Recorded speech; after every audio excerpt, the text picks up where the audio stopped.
Look, quick question. If tomorrow your bank account had $7,000 sitting there, nothing urgent to pay, rent covered, bills handled, how would you feel? Probably relieved, calm, maybe even a little proud. You'd think, okay, I'm finally stable. I can breathe.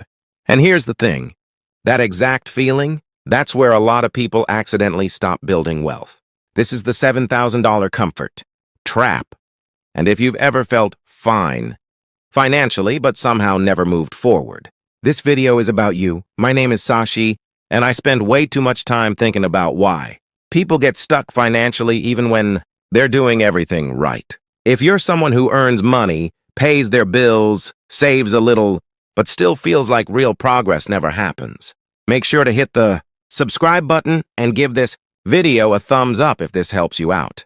Because today, we're talking about the exact point where comfort quietly replaces momentum. Here's the thing. For most people, the first few $1,000s are pure chaos. Paycheck to paycheck, credit cards, stress, late fees. Then eventually you hit a moment. Maybe it's $5,000, maybe $7,000, maybe $10,000. Enough money where one emergency won't destroy you. Your bills are automated. You're no longer panicking every month. And psychologically, your brain goes, we're good now. This is where it gets really interesting, because statistically, this is where progress slows down the most. According to the Federal Reserve, nearly 40% of adults would struggle to cover a $400 emergency. So when you're sitting on $7,000, you feel rich compared to where you came from. But mathematically, you're still extremely vulnerable. Now you might be thinking, Sashi, $7,000 isn't rich. Nobody thinks that's rich. Sure, logically. But money decisions aren't logical. They're emotional. Here's what most people don't realize. Your brain doesn't care about future wealth. It cares about current safety.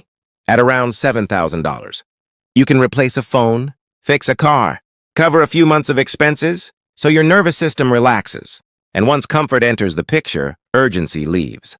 That's the trap. Let's walk through this with real numbers. Say you have $7,000 saved. You add $200 per month. You keep it mostly in cash. In 1 year, you're at roughly $9,400. Feels productive, right? But now let's zoom out.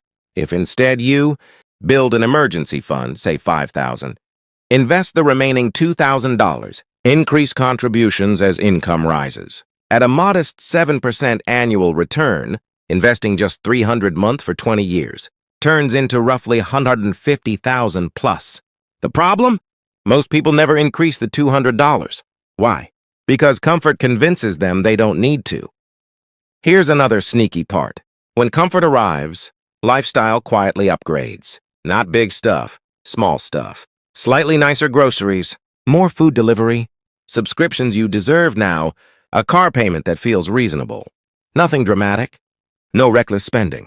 But those upgrades absorb your surplus. So instead of save more as income grows, you end up with income grows. Savings stay the same. This is why many people earn more at 35 than 25, but have the same bank balance. Look, this isn't about discipline. It's about psychology. Your brain rewards stability, predictability, familiar routines. Wealth, on the other hand, requires delayed gratification, temporary discomfort, long-term thinking. Those two are in conflict. That's why the comfort trap is so powerful. It doesn't feel like failure. It feels like success. Now you might be thinking, but isn't having $7,000 saved a good thing? Absolutely. It's a huge win. The problem isn't reaching $7,000. The problem is mentally stopping there. Most people subconsciously decide this level of effort is enough.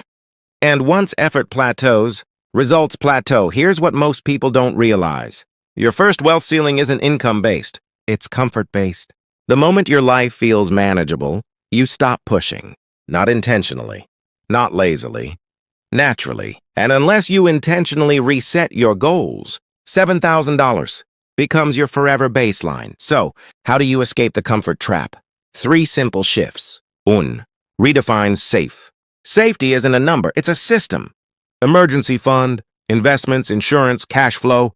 2. Automate discomfort. Automatically increase savings when income rises.